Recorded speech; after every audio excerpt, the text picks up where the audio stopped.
This is about tatting. Tatting is a form of lace that is handmade. It's beautiful and at some level of ability you can do things like this and put it on your Christmas tree or on a package or make doilies or even make baby booties. How precious. They're awesome. For gifts, just run a little narrow ribbon through the top and tie a little bow on the front. I've got them stuffed so you can kind of see that they do shape to the baby's feet. They're just really awesome. This is a free pattern that's online. Tatting is not necessarily hard, but you do have to learn some new fine motor skills. This is a shuttle, one of the many kinds. It has a little hook on the end and uses a bobbin in the middle. And you wind it around your thread around the bobbin. I would recommend to start with using a larger thread like a size 10 crochet thread. And you just wind it around. This one in particular is probably a 20. The bigger the number, the smaller the thread. And that's what the little hook on the back of, or the little knob on the back of this one's for, is to put your bobbin on it. You can see the bobbin's a little different than a sewing machine bobbin. It does have the hole for you to put your thread through your end to start with, but it's got little ridges on there. And inside there's a little ridge along the edges so that you can kind of click and control. The bobbin goes in where it will come out the back from around like that. And you want your hook facing towards your body when you're putting it in. And you just put it in. Hear it snap. Then as you pull it out, you can hear it. So it's not just going to all unroll on you. It's a regulated roll. And you hear people tatting, and every little bit you hear that. They're just getting more thread off their shuttle. What we do is we take the end of the thread, about as you see between my thumb and forefinger, letting the tail hang down between in my palm area of my hand. Take the thread over the top and hold it. Now you can have this as big. See, I can use all 4 fingers or whatever. The idea is to work in this area. You think you're using this thread to make the knot, and you are making the knot with it, but then it flips. And that's hard to explain till you see it happen. And this is actually the thread that's making the knot. So when you pull it into those cute little loops, this thread is what you're going to be pulling. This thread is the knots. So you take it with your hook towards you, pull out your little bit of thread between the hands. Put your hand with the thread coming over the top from the back for your first part of your stitch. There's only 2 parts of the stitch, and once you get them, you've got it.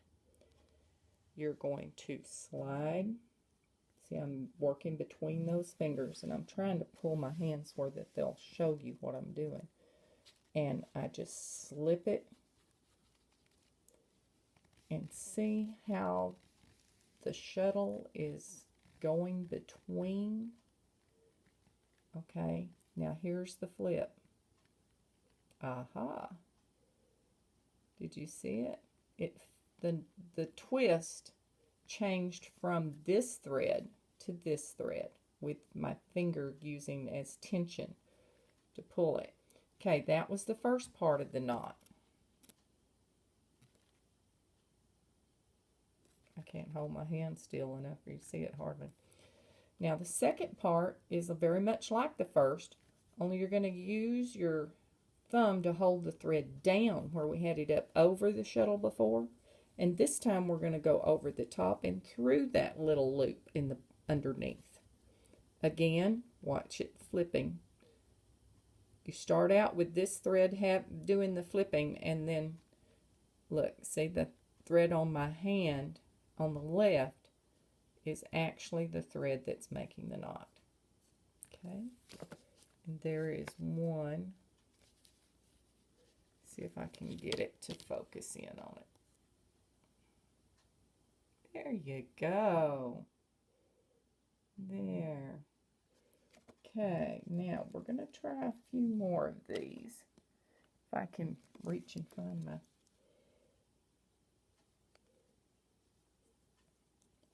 Over the top of the back of my hand. And I'm going to go under and then through that triangle I'm making with the back of my hand. And pull with my right hand, taut it out while this hand's loose, and once that flip is made, then I pull it down. First part of the second thread. Now I'm going to use my thumb to make sure the thread's down and go over the top and pull the shuttle through. And again, flip it over. Once you ever get that flip, you've got it. Do the first part of the next one. Trying to brace my hand where you can see the actual. You see? Over the top. Pull. Now, I have 3 stitches on there. There they are. 1, 2, 3. You can see them if I hold my hand steady. Now I'm going to hold it just a little bitty space. Let me move that around there. I rolled it on my hand. Let me move that. I'm going to hold with my thumb just a little space, and that's going to be my picot. Okay, over the top, with the thread coming out the back of the shuttle, up through, over the top, and through. Now see, I've got that. Now when I pull on my shuttle thread, that makes the little loop we call a picot. Okay.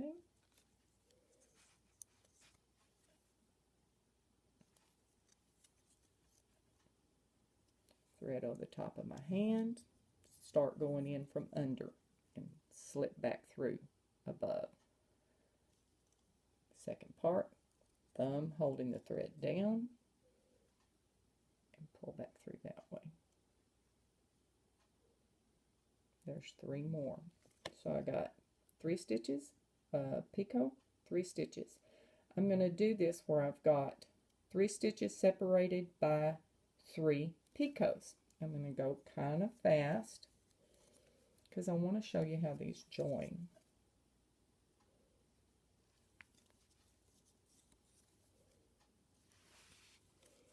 Pull back a little ways so you're not so in your face with it. And it becomes a very smooth motion if you don't shake like I do.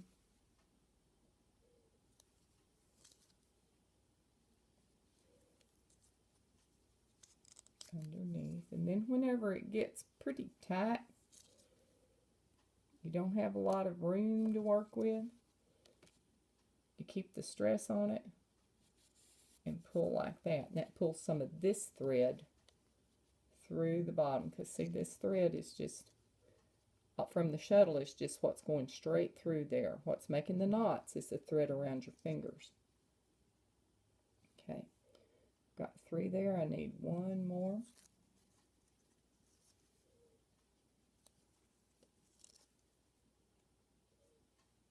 Okay, now to make this into my loop, I take and hold it and pull my shuttle thread. I'm going to pull my shuttle thread.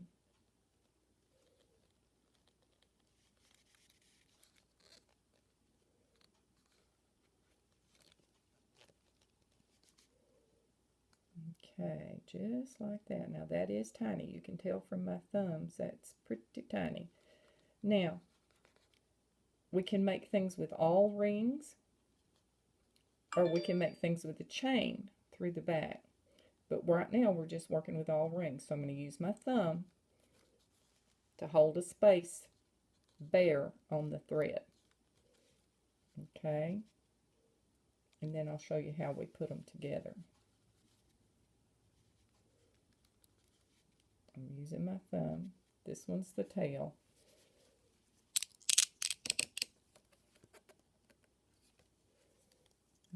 Okay. 1,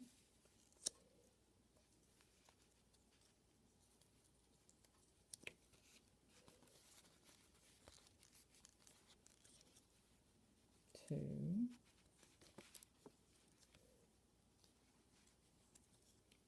3.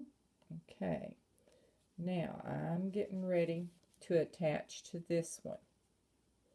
I want these to be side by side. So I take my little crochet hook, I grab my thread or from around my fingers because it's the one that's making the knots, and I slip my shuttle through it because that shuttle thread has to be free, has to be able to move. So I hope you saw that.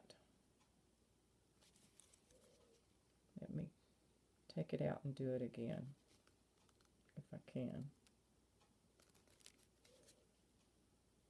There we go.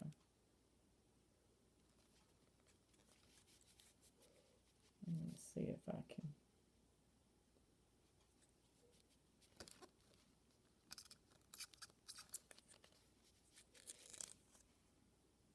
Okay. So here we have it. Here's my ring. I'm ready to do my join. I put my hook through there and pull it through. Now I just keep pulling, letting my fingers come together so I can get the shuttle through there. Now I take my fingers and pull it back, just like so. Okay, then we go on with the rest of our 2,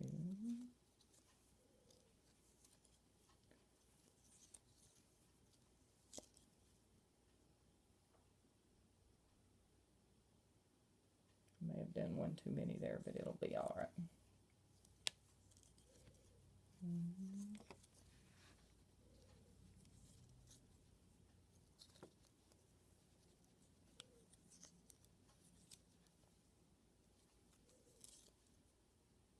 Okay, there's my second picot for that ring. So I've got this picot that's a join, the second picot. Now I got 1 more picot and 3 more stitches. I had to pull more thread off of my shuttle. 1,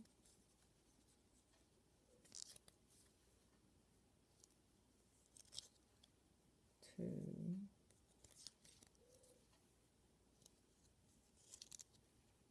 3. Okay. Now, if you can see here's my first one. There's my little loop that I held. The rest of this long thing is the next loop. Now I'm going to pull it using my shuttle thread. You see how it's coming together?